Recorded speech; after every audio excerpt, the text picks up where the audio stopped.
자, 3교시 시작합니다. 예, 반드시 요 위에 있는 거는 저기 선생님들 다 이거 외우셔야 돼요. 안정된 회차, 해피 회차, 저항 회차, 혼돈 회차 꼭 외우시고요. 아동기 영역 발달, 그러니까 어디가 어떻게 발달이 돼야 이 아이들이 장애냐 비장애냐 얘기할 수가 있잖아요. 그러니까 신체 발달이 잘 안 돼서 왜 태어날 우리 뇌성마비 같은 경우는 태어날 때부터 온몸이 꼬이죠. 온몸이 꼬인다는 건 뭐예요? 뇌의 회로가 꼬여 있는 거예요. 실제로 몸이 꽈배기처럼 꼬이는 게 아니라 자꾸 안에서 근육이 꼬이는 거잖아요. 그러니까 이런 것들이 일단 태어날 때는 온 몸 전체에 뭐예요?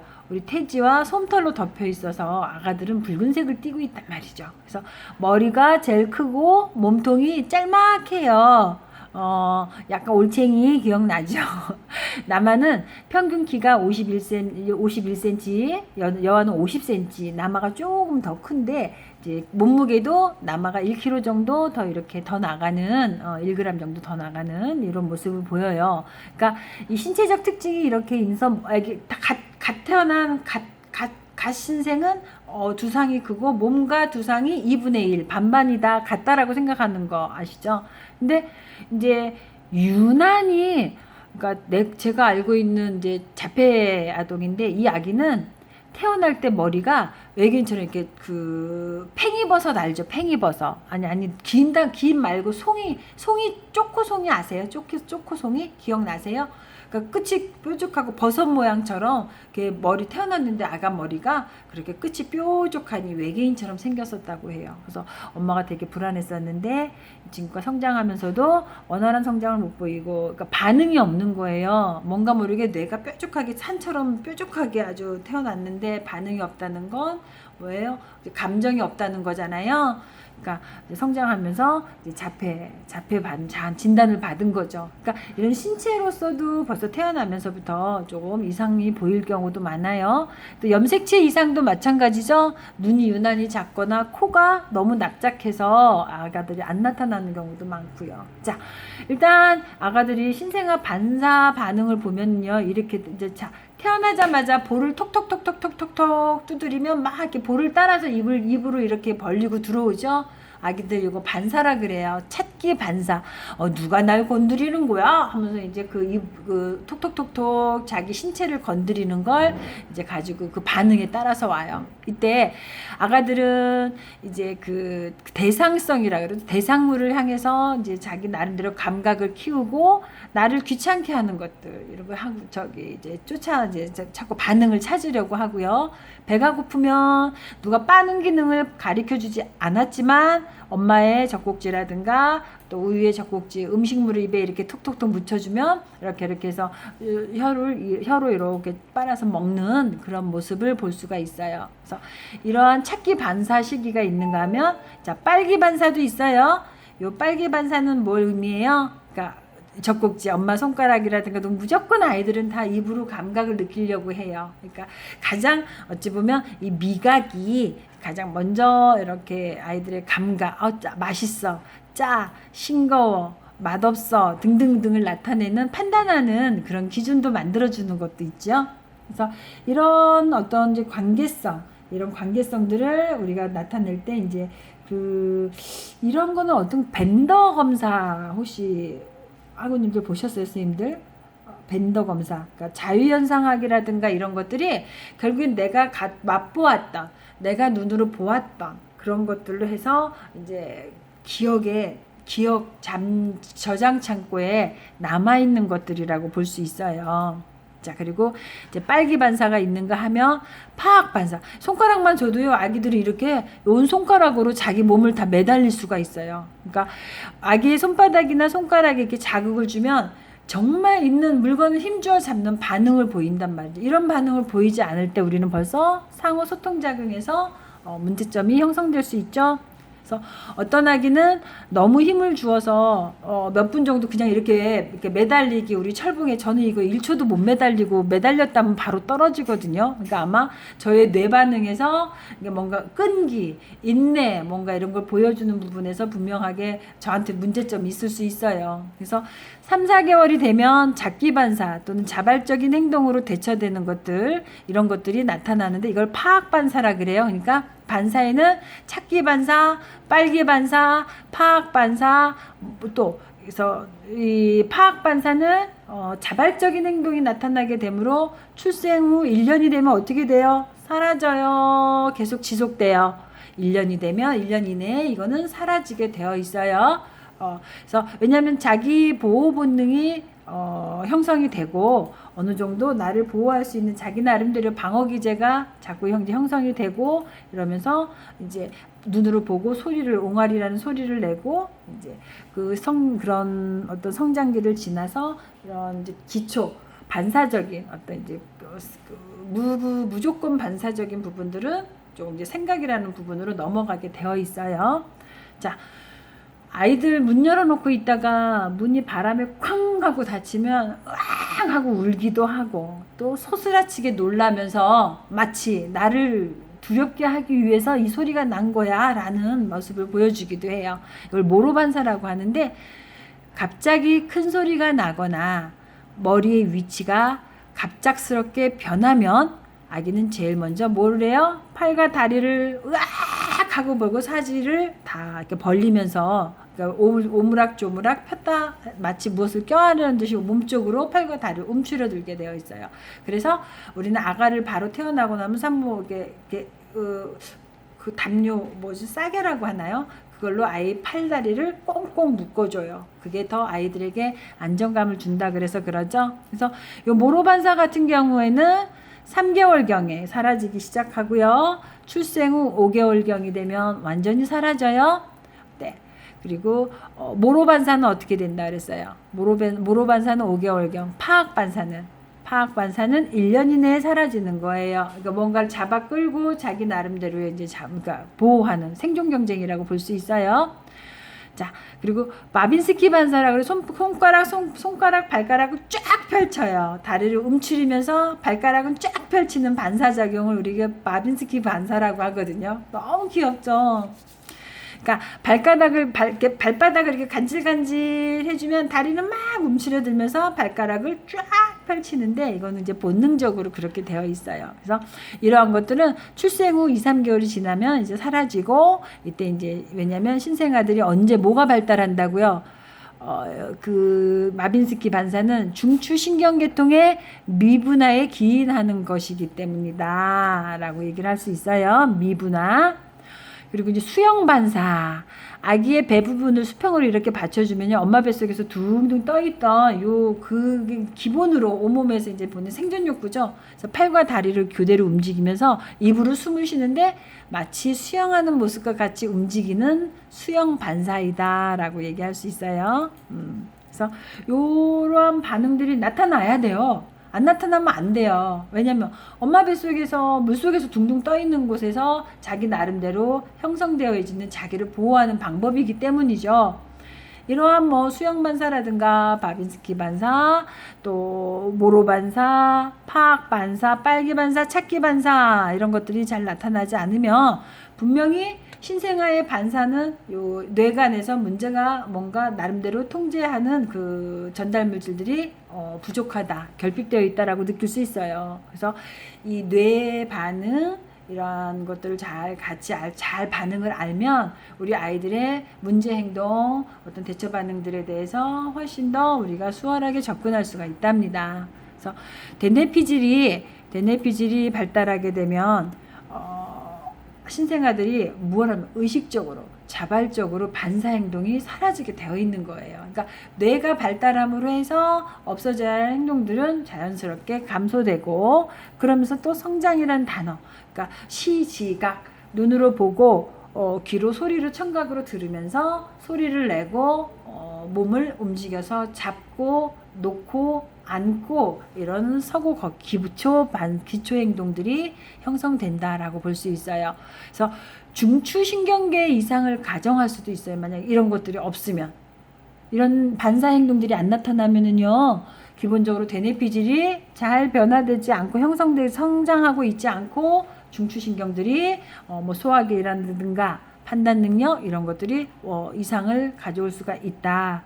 따라서 이 반사 행동의 존재는 우리 아가들이 신경학적인 장애 비장애, 정상성 여부를 평가하는 좋은 지표가 되는 거예요. 그래서 우리 아가들 자 반짝반짝반짝 곤지곤지곤지 잼잼잼잼 기본적으로 소근육을 잘 쓸 수 있느냐. 소근육을 잘 쓴다는 건 또 무엇을 의미해요? 아이들이 잘 건강한 성장을 하고 있다라고 볼 수 있습니다.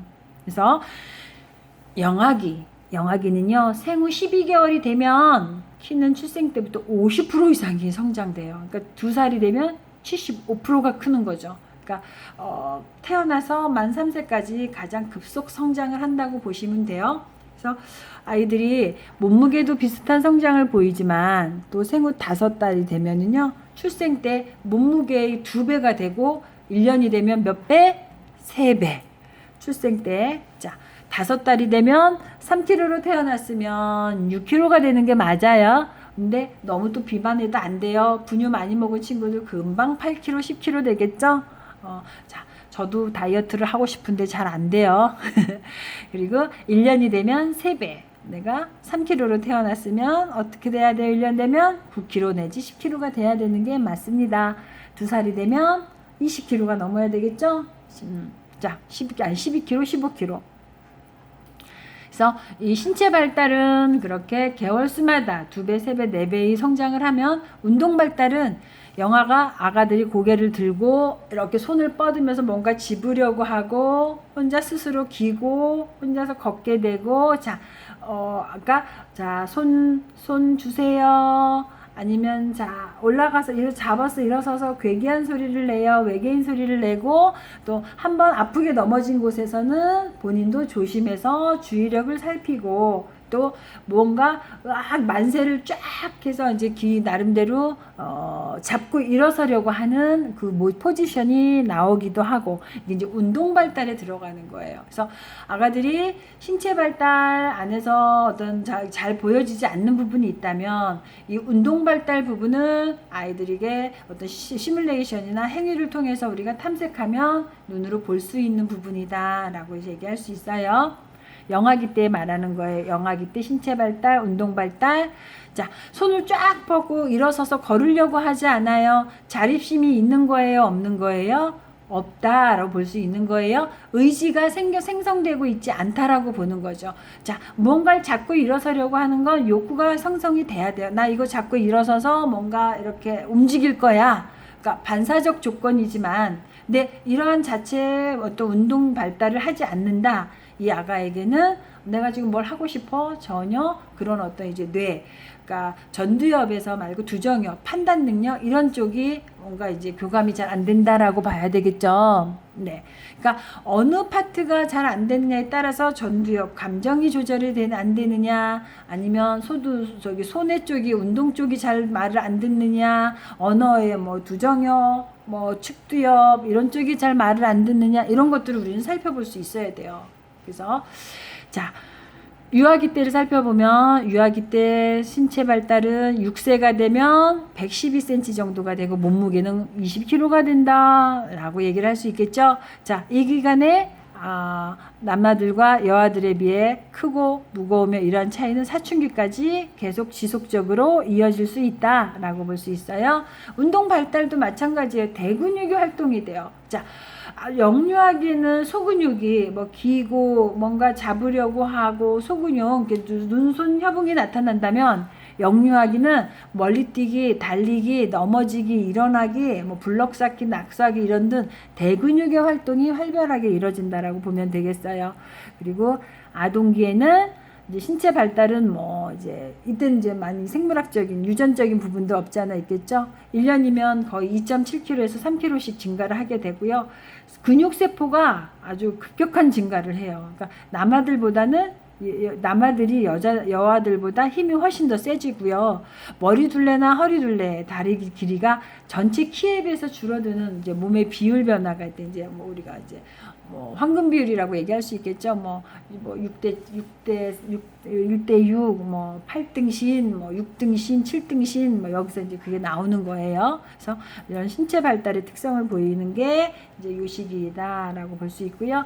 그다음에 아동기의 운동 발달은 뭐예요? 뭐 이제 이때는 이제 도구를 활용하는 운동을 할 수 있어요. 뭐 줄넘기를 한다거나, 그러니까 1학년, 2학년 때는 달리기, 뭐 나름대로 뭐 이제 그 수영, 뭐 이런 이제 기본적인 일어나기, 블록 쌓기, 뭐 이런 놀이들을 한다면, 이제 아동기가 되면은 자전거 타기, 뭐 스케이트 타기 등 이렇게 뭔가를 그러니까 도구를 가지고 활용할 수 있는 운동을 한단 말이죠. 그래서 이런 신체적 기술의 발달로 아동들은 기쁨, 성취욕구를 느끼게 되고, 또 이때 운동 기능을 수행할 수 있는 그 기회가 해주는 게 굉장히 필요한데, 얼마만큼 융통성 있게 도구를 가지고 또 다른 행정 능력이라든가 이런 걸 조합할 수 있느냐, 이런 발달을 성장기를 같이 볼 수 있어요. 그리고 이제 인지 발달, 생각 주머니의 발달을 살펴보면 이제 환경, 감각 기관을 통해서 이제 선택하고 이제 내가 조합된 어떤 정보들을 조직해서 내 나름대로 자극에 반응하는 도식을 형성하고 인지 발달을 하게 된다. 이렇게 되어 있죠.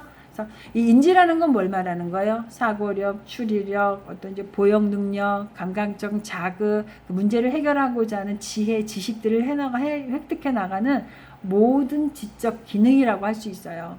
그래서 이런 인지 기능이 어떤 이제 기억이나 사고, 이제 그리고 그래서 이렇게 어떻게 됐을 거야. 추리를 통해서 이제 새로운 대처 방안을 만들어내는 거, 그걸 얘기하는 거고요. 영아 초기 인지 발달은 이제 어떤 반사 행동에 대한 이제 선천적인 지각 능력, 이제 그런 걸 형성한다면, 이제 피아제가 말하는 인지 행동은 뭐예요? 감각 운동기다라고 얘기를 할 수 있어요. 그러니까 감각적 변화를 경험하고 이 변화를 통해서 지각, 통찰, 서로 이제 조심해야 되는 부분들을 같이 가는 거다라고 얘기를 감각 운동기라고 할 수 있는데요. 자, 인지 발달에서 지각 발달을 살펴보면, 감각은 감각 정보, 그러니까 시, 청, 촉, 시각, 청각, 촉각이 있단 말이에요. 이건 감각, 느낌이에요. 근데 이 감각 수용기 입력된 감각 정보를 살펴보면 이렇게 지각 향상, 형태 향상, 크기 향상, 색깔 향상, 이렇게 나타나요. 그래서 고정된 물체를 같이 놓고 그 형태가 변하지 않았다고 지각하는 능력을 형태 향상이라고 얘기를 할 수 있어요. 그리고 사물은 변하지 않았지만 존속하고 있다는 느낌 현상, 지각적 향상. 그리고 물체의 크기를 일정하게 지각하는 능력, 크기 향상성, 그리고 빛의 스펙트럼, 이런 물체의 색상을 통해서 지각하는 능력, 색깔 향상성이라 볼 수 있어요. 그러니까 시각도 주의해서 봐야 되죠. 능동적, 시야에 들어오는 움직임이 오는 것들을 능동적, 선택적으로 주의를 기울이게 되는데요. 아가들은, 신생아들은 자신의 시각적 중심부에서 그것을 눈앞에서 바로 탐색을 하려고 해요. 그리고 눈, 코, 입 등 이런 복잡한 자극들도 유사하게 이제 바로 탐색이 되기도 하고요. 그래서 이런 어떤 이제 무늬, 대칭성을 선호하게 되는 이제 영아들은 시각적 자극에서 주의를 기울일 뿐만 아니라 특정 형태를 선호하게 되죠. 내가 좋아하는 것들이 생긴단 말이죠. 이 시기 아이들은 곡선을 좋아하고요. 그리고 비대칭보다는 대칭을 선호하면서 단순한 형태보다는 복잡한 형태를 좋아하는 영유아들이 많아요. 그래서 영아는 사물보다는 사람의 얼굴을 지각적으로 어떻게 한다고요? 여기 눈이 이렇게 있어서 이렇게 자기 나름대로의 이 느낌, 알아가는 과정들을 가져간다라고 볼 수 있어요. 그래서 영아는 친숙하지 않은 사람보다 친숙한 어떤 사람들의 모습, 이걸 같이 갈 수가 있죠. 그리고 이제 감각 운동 기능. 영아들은 이제 자기 스스로 감각 운동기 하위 6단계, 이제 반사기를 거치고요. 일반 순환 반응 단계를 거치고요. 그리고 2차 순환 단계를 거치고요. 2차 순환 조절 단계를 거쳐요. 그리고 또 무엇을 거쳐요? 3차 순환 반응 단계를 거치게 되어 있어요. 이 3차 순환 단계는 결국에는 5단계예요, 이게. 그래서 그러니까 선천적 호기심의 시작이라고 보는 거예요. 그러니까 12개월에서 18개월 요 이제 두 돌이 지나가면서 다가오면서 자연적으로 무언가를 알아가기 위해서 호기심을 보이고, 호기심에서 창의성을 보여서 즐거워하고, 이제 요때 이제 많은 창의성, 그러니까 체험놀이, 오감놀이를 이때 많이 해야 되겠죠. 6단계에서는 표상적 사고 단계예요. 말 그대로 똑같이 그리는 거. 뭔가 똑같지 않으면 좀 달라지는 거죠. 그래서 문제를 해결하기 위해서 단순히 행동하는 것이 아니라 내가 갖고 있는 생각과 타인들이 보는 뭔가 조작할 수 있는 내용들. 그러니까 전조작기 이런 것들이라고 얘기를 하는데요. 그러니까 문제 해결을 위해서 생각과 내 행동을 같이 끄집어내서 사용할 수도 있고, 그러니까 이때는 되면 이제 뭐가 돼요? 누군가를 또 때릴 수도 있고, 미워서 울어버린다거나 던져버린다거나 자기 나름대로의 어떤 이제 그 행동들을 나타낼 수가 있어요. 그리고 대상 영속성이에요. 대상 영속성. 그래서 뭔가가 물질이 있으면 이걸 계속 기억할 수 있다는 거죠. 이 단계에도. 그래서 대상 영속성의 발달 단계 보면 1단계에서 10개월까지, 그리고 14개월까지는 이제 수동적인 기대, 48개월까지는 부분적으로 가려진 아주 친숙한 내가 아는 것만 하려고 해요.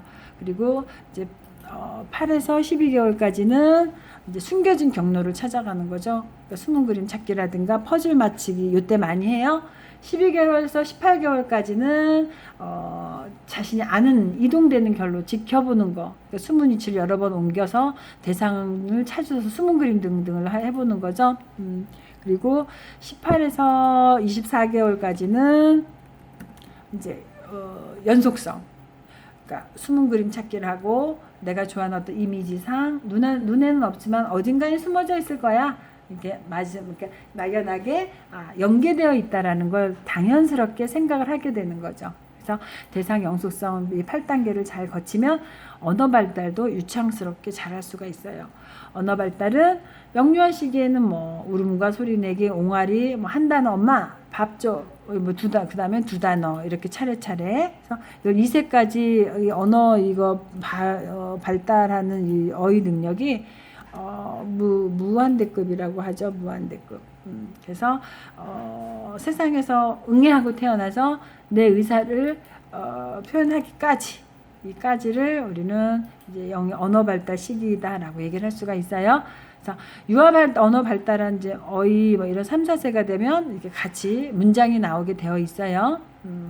그리고 이제 문어 발달, 읽기 발달이 먼저 되고요. 책 읽기 시작을 하면 이제 나름대로 혼자서 뭐를 하게 될까요? 이제 글도 배우게 되고, 글도 배우게 되면 이제 문장을 글짓기도 하게 되고요. 그래서 책을 읽는 거를 요 시기에 많이 좋아할 수도 있고, 그래서 우리 꼭 어떻게 돼요? 잠잘 때 아가들한테 책을 읽어주죠. 엄마들이, 양육자가 책 읽어주면서 많이 이제 아이들과 친밀감, 그래서 정서도 애착도 돈독하게 쌓아가는 그런 모습들을 우리는 볼 수가 있어요. 자, 메소는 유아기의 읽기 습득 과정을 3단계로 지시했는데요. 첫 번째는 글자를 인식하는 단계고, 두 번째는 글자와 각 글자를 짝지을 수 있는 단계, 세 번째는 여러 개 단어를 읽고 해독할 수 있는 단계, 그러니까 의미를 생각할 수 있는 단계이다라고 볼 수 있는 거죠. 그래서 요 3단계, 3가지 단계가 있다라고 하였어요. 그리고 이제 쓰기 발달, 읽기 발달, 쓰기 발달. 그리고 다음에 정서 발달. 정서에는 어떤 감정들이에요? 두려움, 기쁨, 행복, 불행, 이런 감정들이 여기 같이 들어가요. 그래서 아동들이 이런 걸 정확하게 상호작용하는 적응적인 가치를 지니는 시기가 요 어린 시기, 영유아 시기라는 얘기예요. 그래서 정서는 초기 2년 동안에 분화되며 약 2세경을 전후로, 그러니까 3세까지 엄청나게 폭발적인 신경의 발달이 있다 그랬죠. 그래서 이러한 그 기분, 나를 이 세상에서 행복하게 해, 아니 이 세상에서 날 불행하게 해, 이러한 기분들이 여전하게 성인이 돼도 그건 말로 표현하지 못하고 이 정서구는 내 몸 안에 어딘가에 숨어 있어요. 그래서 공포는 막 태어나면서 우리가 불행의 시작이라 그랬어요. 불안해. 그래서 6개월까지 나타나고요. 분노는 막 내 마음대로 잘 되지 않을 때, 배가 고픈데 엄마가 밥을 마음대로 한참 많이 울어야지 준다든가, 이제 이런 욕구 분노가 많이 좌절되었을 때 분노 조절이 행동이 나타나고, 18세 되면 동생이 생기거나 누가 있으면 싫어, 이제 걔가 질투가 나고 이제 이런 경우가 생기죠. 그래서 이 시기와 질투는 너무 지나치면 병이 되고요. 자연스럽게 조금은 있으면 경쟁력으로 인해서 자기를 발달시킬 수 있는 부분이 된다라고 볼 수 있죠. 그래서 기쁨과 웃음도 볼 수 있어요. 기쁨과 웃음은 3개월 전에서 좋으면 까르르 웃고. 자, 애정 1년을 전후로 해서 반드시 회피애착, 적응애착, 안정애착 등등을 이렇게 형성할 수밖에 하게 되어 있습니다. 자, 이 연습 문제는 제가 앞에 홈페이지에다 올려드릴게요. 자, 여기까지 해서 우리 2주차 수업 마쳐볼게요. 자, 질문은 댓글에서 받겠습니다. 자, 수고하셨어요.